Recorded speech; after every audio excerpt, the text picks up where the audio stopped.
오늘 산부예배 오신 여러분에게 하나님의 큰 평안이 임하게 될 줄 믿습니다. 우리가 하나님께 우선순위를 두고 예배하는 것이 얼마나 중요한 일인지 모릅니다. 오늘 우선순위를 하나님께 두고 믿음으로 예배하는 우리에게 하나님의 기적이 임할 것입니다.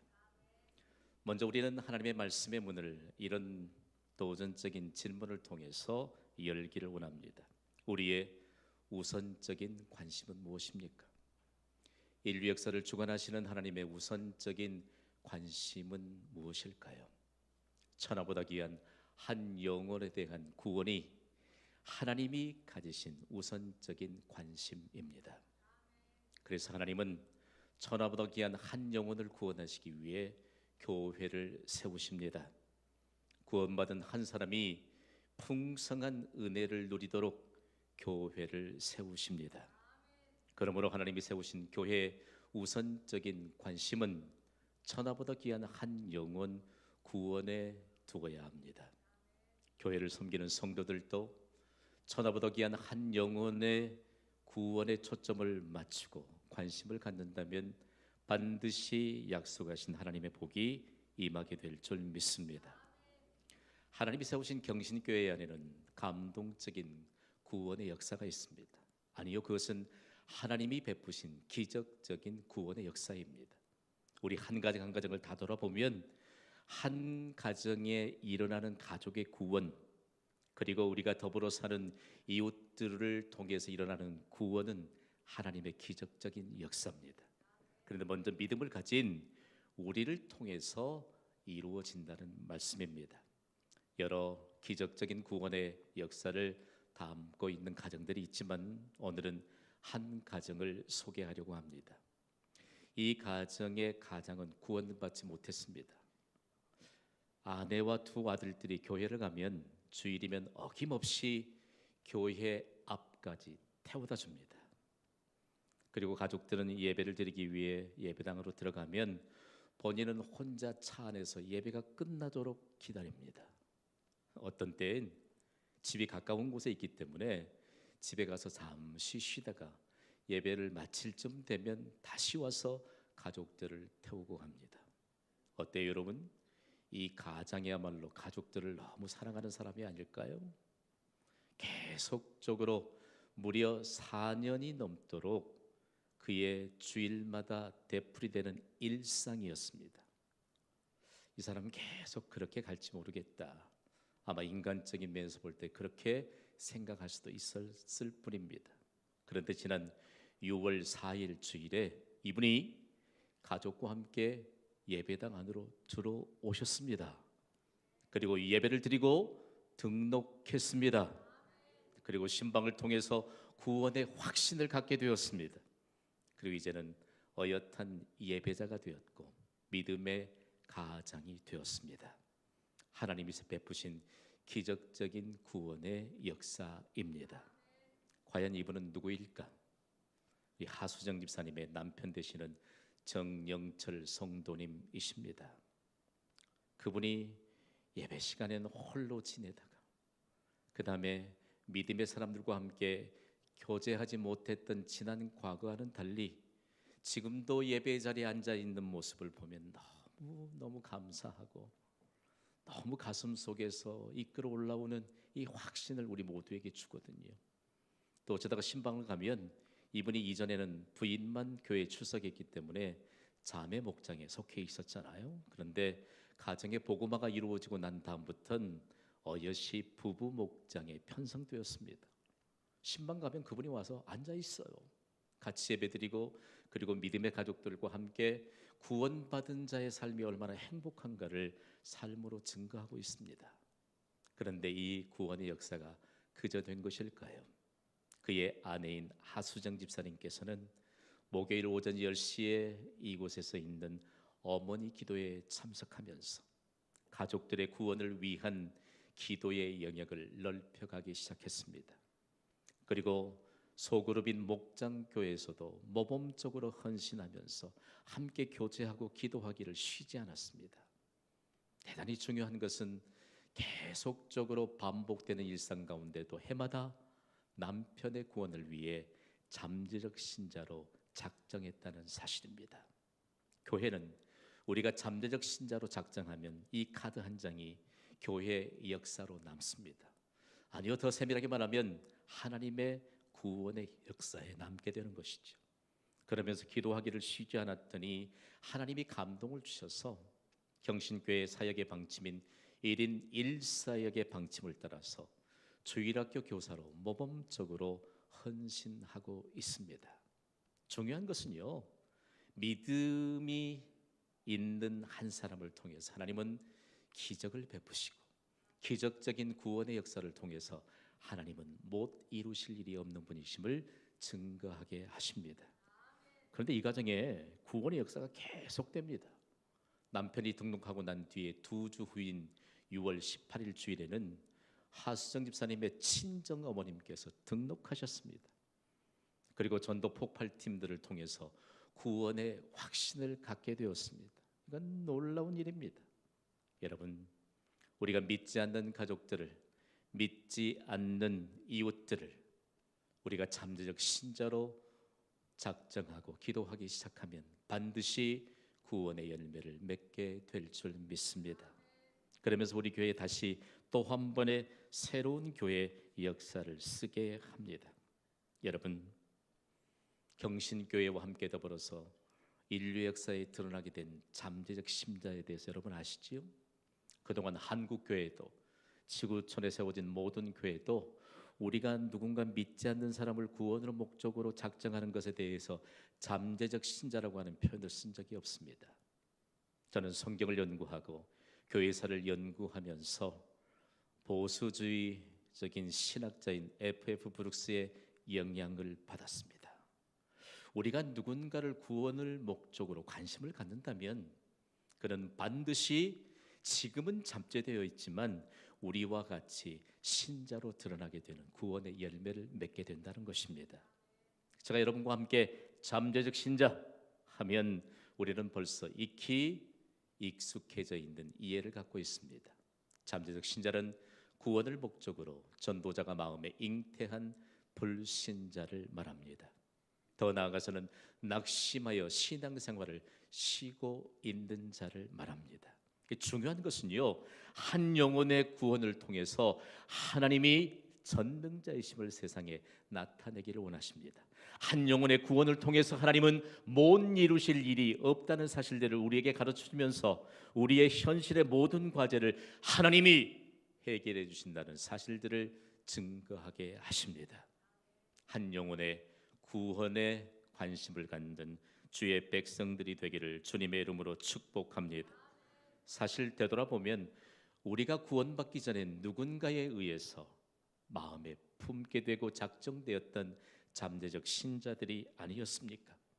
영국이 나온 영적 거장인 존 웨슬리는 너무너무 귀한 고백을 했잖아요. 이 시대에 우리가 가져야 될 믿음의 고백입니다. 함께 읽어보실래요? 시작.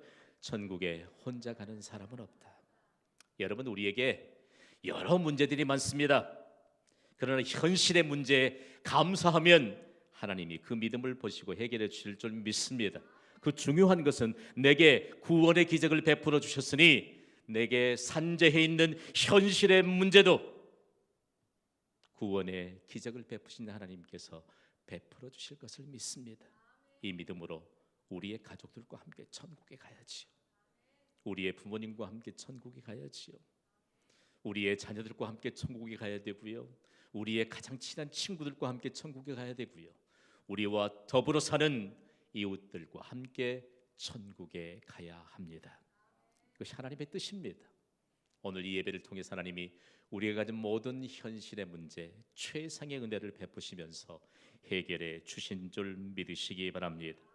그런데 왜 우리는 함께 천국 가는 일에 대해서 이렇게 무겁게만 생각할까요? 그리고 왜 우리는 함께 천국 가는 일에 대해서 하나님의 뜻과는 상반된 생각들을 계속해서 품고 있을까요? 도대체 무엇이 문제일까요? 예수님은 오늘 본문을 통해서 명쾌한 해답을 제시하고 있습니다. 오늘 본문에는 우리와 동일한 일생을 살면서 아주 절박한 심정을 가지고 예수님께 나온 한 사람을 등장시키십니다. 그 사람은요, 아들이 고질병인 간질병으로 인해서 고통을 받고 있는 아비입니다.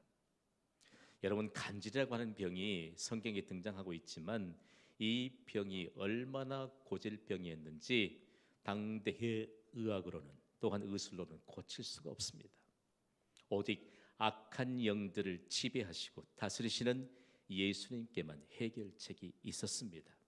그런데 이 아비가 절박한 심정으로 예수님께 나왔는데 과연 이 아비에겐 이 아들의 고질병을 고칠 수 있는 믿음이 있었을까요? 먼저 오늘 본문 15절 말씀을 우리 힘있게 읽도록 하겠습니다. 시작. 주여, 내 아들을 불쌍히 여기소서. 그가 간질로 심히 고생하여 자주 불에도 넘어지며 물에도 넘어지는지라. 아멘. 이 상황을 보면 우리가 쉽게 얘기하는 이 병의 증상을 보면 우리가 이해하는 간질병으로 생각하기 쉽습니다만 사실상은 조금 차원이 다릅니다. 여기에 기록하고 있는 간질병에 대한 신학의 원문인 헬라어의 단어 하나 선택을 보면 당시의 정황을 알 수 있고, 그리고 예수님께서 이 간질이 무엇인가를 명확하게 증거해 주시는 양쪽 모두를 보충해서 만족시켜주는 단어입니다. 좀 생소한 단어가 아니겠습니까? 셀레니아 제타이라고 하는 이 말은요, 발광을 하는, 그야말로 아무도 제어할 수 없는 이런 발작을 일으키는 광란에 가까운 이런 증상을 가지고 있는 것을 말합니다.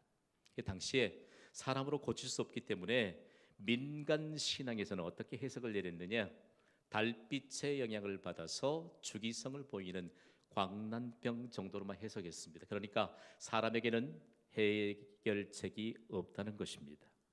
당시에도 사람들이 음지에서 악한 일들이 벌어지고 음지에서 악한 행동들을 모사하게 되고, 그리고 음지에서는 사람들에게 해를 끼치는 일들이 만연된다는 이런 통속적인 개념을 가지고 해석했습니다. 그런데 예수님이 이 한 아비와 아들을 통해서 명확하게 해석해 줍니다. 이 간질은 악한 영, 곧 귀신의 영향을 받아서 파괴적인 발작을 일으킨다는 것입니다. 누구의 지배를 받지요? 악한 영의 지배를 받기 때문에 악한 것 사람으로는 제어할 수 없다는 사실입니다. 그러나 악한 영을 지배하시는 예수님은 이 모든 것도 제어하실 수 있으심을 믿으시면 아멘 하시기 바랍니다. 오늘 믿음은요, 절대적으로 예배자들에게 믿음을 요구하십니다. 그래서 우리가 드리는 예배를 믿음으로 드린다라고 말하잖아요. 오늘 예수님께는 불가능이 없음을 믿습니다. 우리가 예수님의 지배를 받기 때문입니다. 만약 이 예배에도 우리가 예수님의 지배를 받지 않고 악한 영의 지배를 받는다면 우리의 삶에 엉뚱한 결과가 일어납니다. 마치 아무도 제어할 수 없는 이런 주기적인 발작을 일으키는 것처럼 우리의 영혼이 예수님의 통치를 받지 않으면 엉뚱한 결과를 나타낸다는 사실들을 우리에게 가르쳐 주고 있습니다. 그렇다면 예수님께서 이 간질에 관해서 명확하게 밝혀 주시는데 마가복음 9장에는 동일한 사건을 기록하고 있거든요. 거기도 예수님이 악한 영인 귀신의 지배를 받기 때문이라고 단정적으로 결론을 내리십니다. 그렇다면 이 병을 앓는 한 사람으로 인해서 어떤 파급적인 효과가 있느냐? 가정 안에요, 가족 한 사람이 이 병에 걸리면 가족 모두가 불행한 인생을 살았습니다. 보세요. 물에도 넘어지고 불에도 넘어지고 제어할 수 없는 위험한 상황에 이르렀던 이 한 가족 때문에 얼마나 모든 가족들이 불행하게 되는가. 바꾸어 보면 선한 일로 나오게 하시고 하나님의 전능하심을 보게 하시는 예수님의 통치를 받는 가족 중에 한 사람만 있어도 가정에 행복이 임하게 되는 은혜가 임할 줄 믿습니다. 오늘 말씀에 보면 예수님이 이 말씀을 통해서 얼마나 위대한 진리를 우리에게 가르쳐 주는지 모릅니다. 그러니까 이런 아들을 돕기 때문에 매일매일 여러분 그 아들을 살펴보아야 되고 고통을 함께 느껴야 되잖아요. 이 절박한 심정으로 나온 아비의 심정이 과연 우리에게 이해가 되느냐라고 하는 사실입니다. 그래서 이 아비는 예수님께 이렇게 호소합니다. 주여, 내 아들을 불쌍히 여기소서. 아멘. 그런데 신약의 원문인 헬라어도 그렇고 영어 번역본도 그렇고 이분에겐 예수님이 영원하신 하나님 여호와인 것을 고백하고 있거든요. 보십시오. 영어 번역본에 로드라고 번역하고 있잖아요. 대문자 L로 시작하는 로드는 영원하신 하나님, 전능하신 하나님, 그리고 우리의 모든 것의 공급자가 되시고 보호자가 되시는 하나님이심을 고백하고 있습니다. 그러면서 주여, 내 아들을 불쌍히 여기소서. 우리가 보통 보면, 우리가 기도 제목을 가지고 나오면 내 자신을 관해서 먼저 돌아보는 것이 아니에요. 우리의 현실적인 과제를 붙잡으면서 기도하는 것이 보통이 아니겠습니까? 그런데 예수님은 오늘 이 아비를 통해서 무엇을 돌아보아야 할 것인가를 깨우쳐 주고 있습니다. 그런데 그 다음이 문제입니다. 예수님이 지적해 주세요. 오늘 본문 16절을 우리 함께 읽습니다. 시작. 내가 주의 제자들에게 데리고 왔으나 능히 고치지 못하더이다. 아멘. 성경은 계속 간격이 없이 진행됩니다. 물론 절을 그리고 장을 구분했던 것은 어느 곳에서 어떤 사건이 일어나게 되는 것들을 조금 더 명확하고 세분적으로 구분하기 위해서 편의상 구별을 해 놓았습니다만 실제로는 계속 한 통으로 진행되고 있습니다. 그의 아버지가 이렇게 말해요. 내가 주의 제자들에게 데리고 왔으나 능히 고치지 못하더이다. 자, 잘 보시기 바랍니다. 이 아비는 지금 주님을 향해 믿음으로 고백하고 있는 것 같으나 자신이 먼저 주라고 고백할 수 있다면 믿음이 있는 사람입니다. 우리도 먼저 가족들 가운데 내가 먼저 믿음을 가졌다면 우리에겐 영적인 책임이 있다는 사실을 기억해야 합니다. 그런데 영적인 책임을 예수님의 제자들에게 떠넘기고 있습니다. 우리의 가족들 가운데 아직 예수님께 나오지 못한 가족들 많습니다. 그러나 하나님의 때에 구원의 역사가 일어나게 될 줄 믿습니다. 그런데 그 가족들에 대한 영적인 책임이 우선적으로 누구에게 있느냐? 우리에게 있다는 말씀입니다. 그러면서 여러분, 혹여라도 우리의 가족들에 관한 구원의 문제를 교회에 떠넘기고 있다면 오늘 말씀을 붙잡으시고 예수님이 이 사건을 우리에게 보여주시면서 말씀하시는 말씀을 기억해야 합니다. 그러면서 아비가 따지시 묻습니다. 예수님의 제자들이면 능히 고쳐야 되지 않을까요? 그런데 예수님은 도대체 이 사건을 어떻게 다루실까요? 오늘 본문 17절에 예수님은 이렇게 말씀하세요. 읽습니다. 시작. 예수께서 대답하여 이르시되 믿음이 없고 패역한 세대여, 내가 얼마나 너희와 함께 있으며 얼마나 너희에게 참으리요, 그를 이리로 데려오라 하시니라. 아멘. 중요합니다. 아비에게 속 시원히 그 미래에 대한 사건에 관한 모든 것을 명확하게 일시에 해결해 주셨으면 얼마나 감사했을까요? 그런데 예수님이 이렇게 말씀하십니다. 믿음이 없고 패역한 세대여. 아들에 관한 내용을 가지고 현실의 문제를 가지고 절박하게 찾아온 그 아비에게도, 예수님의 제자들에게도, 거기에 함께 모여있는 모든 무리들에게도, 이 시대를 살아가는 우리에게도 예수님이 말씀합니다. 믿음이 없다고 말씀합니다. 그런데 믿음이 왜 없을까요? 믿음이 다 있는 제자들이 있고 아비에게도 작은 믿음이 있잖아요. 그런데 여러분, 믿음이 없다는 말을 패역하다는 말로 해석해주고 있습니다. 여기에 패역하다는 말은 있던 믿음을 빗두로 짜서 믿음의 흔적조차 없애버렸다는 것입니다. 여러분, 우리에게 예수님을 믿는 순간 선물로 믿음을 주셨음을 믿습니까? 여러분이 믿음을 빗들어서 흔적도 없이 짜내고 있는 삶을 살아가고 있지 않습니까? 오늘 이 예배를 통해서 말씀 받기를 주님의 이름으로 축복합니다. 여기에 패역하다는 말이 있는 것을 다 쥐어짜서 무질서하게 만들었다. 그리고 본체를 완전히 흐려지게 만들었다. 영어 성경 번역본을 보세요. 믿음이 없고 패역한 세대를 믿음이 없고 비뚤어진 세대여. 여러분, 오늘 우리에게 믿음이 있다면 세상을 향해 당대하게 승리의 찬송을 부르며 어디든지 나아가게 될 줄 믿습니다. 예배당에 있으면 아무것도 드러나지 않아요. 예배당 밖을 벗어나게 되면 우리에게 있는 믿음도 비뚤어져요. 믿음이 없는 사람들과 똑같다. 오늘 이 말씀을 접하다 보면 참 기가 막히잖아요. 제자들이 몹시 불쾌했을 것입니다. 그리고 아버지도 예수님을 향해 하나님이라고 고백하는 믿음이 있었는데 불쾌하지 않았을까요? 그런데 예수님이 말씀하세요. 여러분, 믿음이 없는 것과 그리고 믿음이 작은 것에 대해서 성경은 계속적으로 말씀합니다. 그런데 똑같습니다. 볼까요? 오늘 우리에게 믿음이 작다면, 또한 믿음이 없다면 인간 자체를 무능하게 만들어 버립니다. 이것은요, 예수님을 무능하게 만들어 버리는 것입니다. 자, 예수님을 여러분 구주로 영접하셨습니까? 내 안에 불가능이 없으신 예수님, 모든 문제 해결자이신 예수님이 내 안에 계심을 믿습니까? 그러면 그 예수님으로부터 나로 하여금 전능자로 일하시게 할 수 있는 믿음의 요소가 있는가를 점검해 보아야 합니다. 대단히 중요합니다.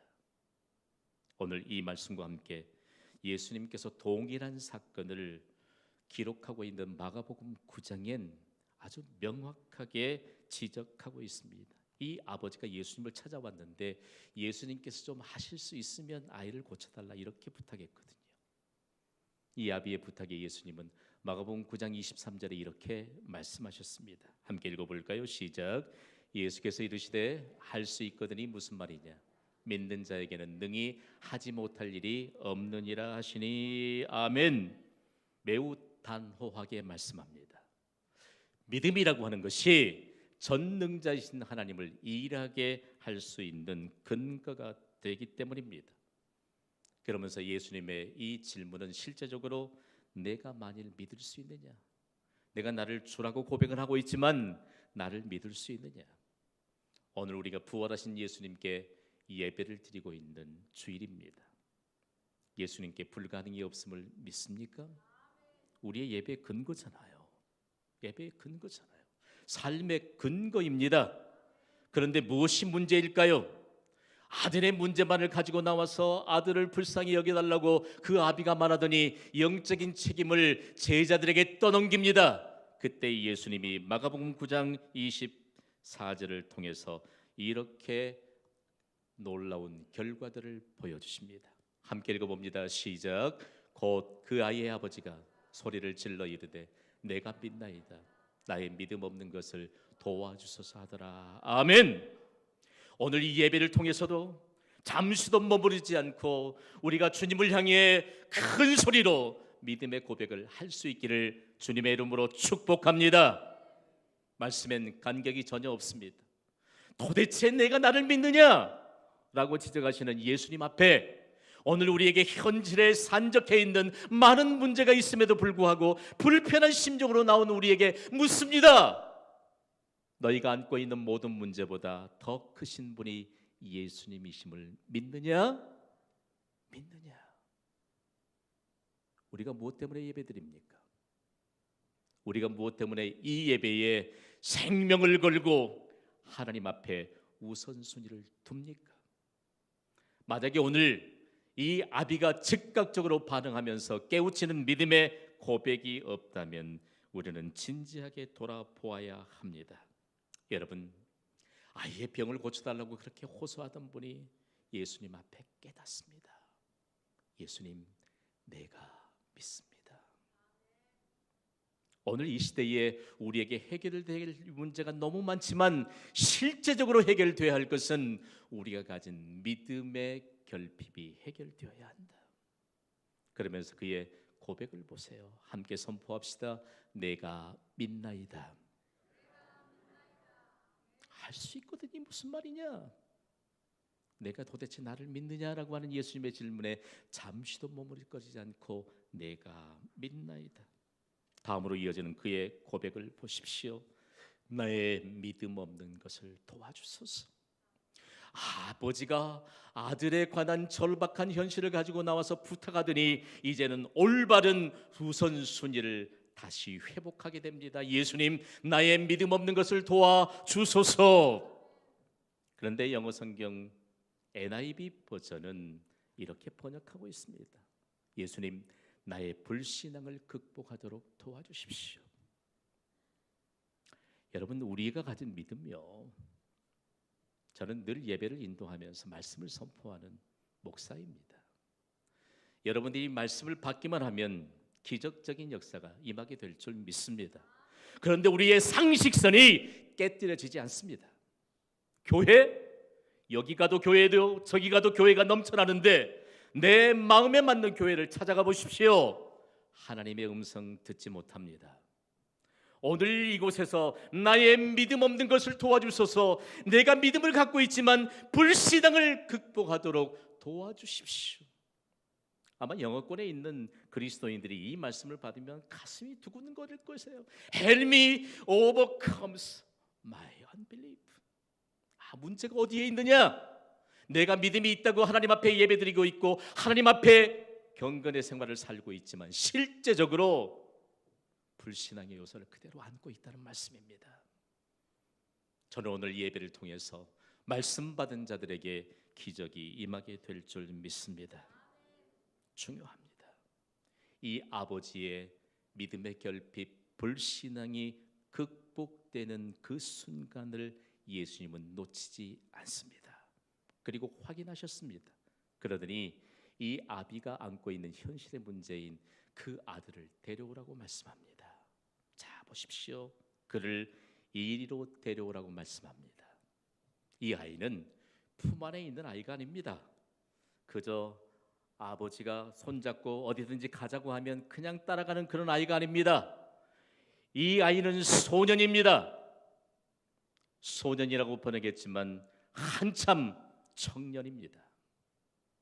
생각해 보세요, 여러분. 자신의 의지로 얼마든지 아버지의 뜻을 거부할 수 있는 나이입니다. 더욱이 오랫동안 악한 영의 지배를 받아왔기 때문에 예수님의 말씀을 따라서 그가 갈지라도 결코 따라 놓을 수 없는 그 아들입니다. 여러분, 우리가 믿음으로 대하는 현실적인 모든 과제에 우리의 힘으로는 제어할 수 없음을 고백하는 은혜가 있기를 바랍니다. 내 의지로 할 수 있다고 생각해요. 여러분, 생각해 보세요. 믿지 않는 우리의 자녀들, 우리의 가족들, 우리의 여러분 지인들이 그 배후에 악한 영의 지배를 받고 있다는 거 생각 안 해보세요? 맹목적으로 거부해요. 중요한 것은 내 불신앙을 극복하기만 하면, 내 불신앙이 극복되는 순간 해결되는 은혜가 있을 줄 믿으시기 바랍니다. 우리가 상당 부분 놓치고 있어요. 우리 하나님이 부르시는 은혜의 자리에 여러분 얼마만큼 하나님의 부르심에 순종하고 있습니까? 이 시대에 하나님이 일깨워 주십니다. 너희의 상식성만 깨뜨리면, 너희의 수학적인 공식만 버리면 하나님이 믿음의 공식을 내 삶에 적용시켜 주겠다.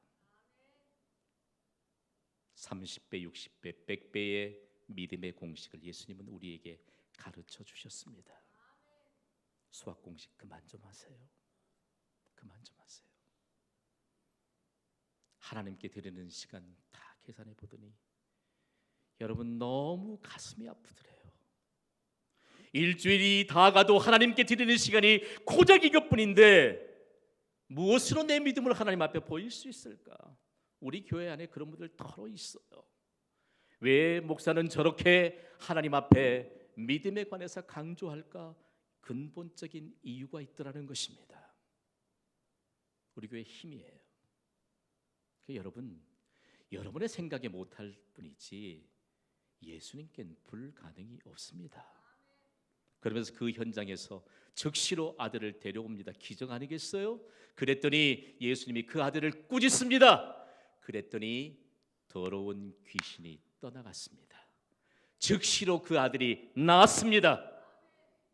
우리가 예수님의 지배를 받는 순간 하나님의 기적적인 역사는 시작됩니다.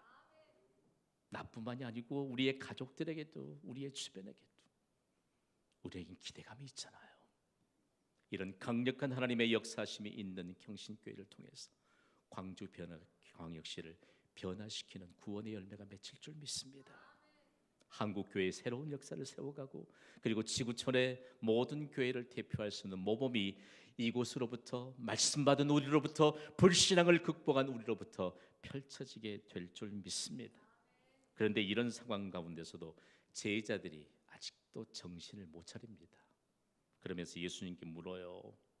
왜 우리는 이 귀신을 쫓아내지 못했을까요? 이때 예수님이 오늘 본문인 마태복음 17장 20절에 이렇게 대답하십니다. 함께 읽어보시죠. 시작. 이르시되 너희 믿음이 작은 까닭이니라. 진실로 너희에게 이르노니 만일 너희에게 믿음이 겨자씨 하나만큼만 있어도 이 산을 명하여 여기서 저기로 옮겨지라 하면 옮겨질 것이요 또 너희가 못할 것이 없으리라. 아멘. 당시에 이 말씀을 들은 제자들과 아비와 무리들은 겨자씨를 합니다. 겨자씨가 자라는 것을 보았거든요. 지천에 깔려있는 겨자씨. 겨자씨는 가장 작은 것을 일컫는 말입니다. 제일 작을 때. 겨자씨를 늘 보여드리고 싶어도 못 보여드려요. 여기에 수백 개의 겨자씨가 들어있습니다. 잘 안 보입니다. 불면 훅 날아갈 아주 작은 씨앗입니다. 그런데 이 씨앗 안엔 생명이 있습니다. 심기만 하면 싹이 트고 자라기 시작해서 결국은 이렇게 자라요. 날아가던 새들이 이곳에 와서 쉼을 얻습니다. 그런데 왜 믿음을 겨자씨만한 작은 믿음만 있다면 우리의 작은 믿음엔 생명이 있습니다. 우리의 믿음을, 예수님을 믿는 믿음에 대한 의지로만 가지고 나가면 반드시 놀라운 결실을 보게 된다는 것을 가르쳐주고 있습니다. 예수님이 가르쳐주잖아요. 너희 믿음이 작은 까닭이니라. 믿음만 생각하면 믿음을 도대체 무엇으로 우리가 판가름할 수 있을까? 여러분, 믿음과 기도는 뗄래야 뗄 수 없는 불가분의 관계입니다. 믿음이 무엇으로 판가름하고 무엇으로 증명될 수 있느냐? 기도입니다. 보실래요? 기도하지 않으면 믿음은 작아집니다. 기도하지 않으면 믿음을 빛으로 쥐어짜서 흔적도 없이 사라지게 하는 것입니다. 기도의 자리에 나왔다고요? 천만에요. 예수님이 해결해 주실 것을 믿는 믿음이 없이 기도의 자리에만 앉았다고요? 그건 기도와는 상관없는 것입니다. 중요한 내용입니다. 또한 기도하지 않으면 믿음이 작아지지만 믿음이 작은 사람들은 기도하지 않습니다. 믿음이 무엇이길래요?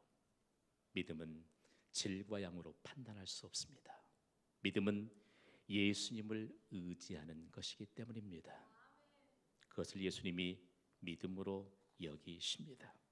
예수님의 제자들은 믿음이 겨우 작은 겨자씨만큼 못하다는 이 판단을 받고 얼마나 마음이 불편했을까요? 얼마나 이해할 수 없었을까요? 도대체 그렇다면 예수님은 겨자씨를 통해서 무엇을 교훈하려고 하시는 것일까요? 예수님은 겨자씨를 통해서 이런 교훈을 주십니다. 가장 적은 믿음을 통해서 가장 큰 약속을 이루어 주십니다. 그래서 작은 겨자씨 말씀하시더니 이 겨자씨 하나만한 믿음만 있으면 거대한 산을 옮길 수 있다고 말씀합니다. 거대한 산과 겨자씨가 어찌 비교가 되겠습니까? 그러나 작은 믿음을 통해서 가장 큰 하나님의 약속이 이루어집니다. 너희가 겨자씨만한 작은 믿음만 있다면, 예수님을 의지하는 믿음만 있다면 산보다도 더 큰 하나님의 약속이 이루어지는 것을 보게 될 것이다. 예수님의 결론은 작은 믿음만 있다면 못 이룰 일이 없다고 약속하십니다. 이 약속을 믿음으로 받으셨습니까? 점검해야 합니다. 내게 산보다 더 큰 믿음이 있는가? 내게 산보다 더 큰 겨자씨만한 작은 믿음이 산보다 더 큰 믿음일진데 이 믿음이 있는가? 그러면서 오늘 예수님이 그 장엄한 기적적인 역사의 현장에서 우리에게 들려주시는 이 말씀 한마디를 마음에 새기게 하십니다. 너희 믿음이 작은 까닭이니라. 너희 믿음이 작은 까닭이니라. 예수님만 의지하십시오. 우리의 작은 믿음이 삶보다 더 큰 가장 큰 하나님의 약속을 우리의 현실로 옮겨게 되는 장대한 결과를 보게 될 줄 믿습니다. 이 믿음이 아직 구원받지 못한 우리의 가족들에게도, 우리와 더불어 사는 이웃들에게도 전달되고 나누어져서 배가의 축복을 함께 이루고 누리시기를 주님의 이름으로 축원합니다. 이 시간 오늘 찬양할 텐데요, 여러분 의자 앞에 보면 잠재적 신자 작전 카드 꼽아져 있을 겁니다. 한 장쯤 꺼내 보십시오. 아직 믿지 않는 가족들이 산재에 있음에도 작정하지 못했다면 오늘 찬양을 부르는 가운데 여러분 작정해 보십시오. 그리고 이미 잠재적 신자를 작정했다면 그들을 위해 정말로 나의 작은 믿음으로 그들을 예수님께 데려올 수 있다는 확신을 가지고 이 찬양을 하시고, 그리고 내게 산적해 있는 현실의 버거운 문제, 이 찬양과 함께 말씀이 가슴판에 새겨질 때 해결해 주시는 주의 능력이 임할 것을 믿고 찬양하겠습니다.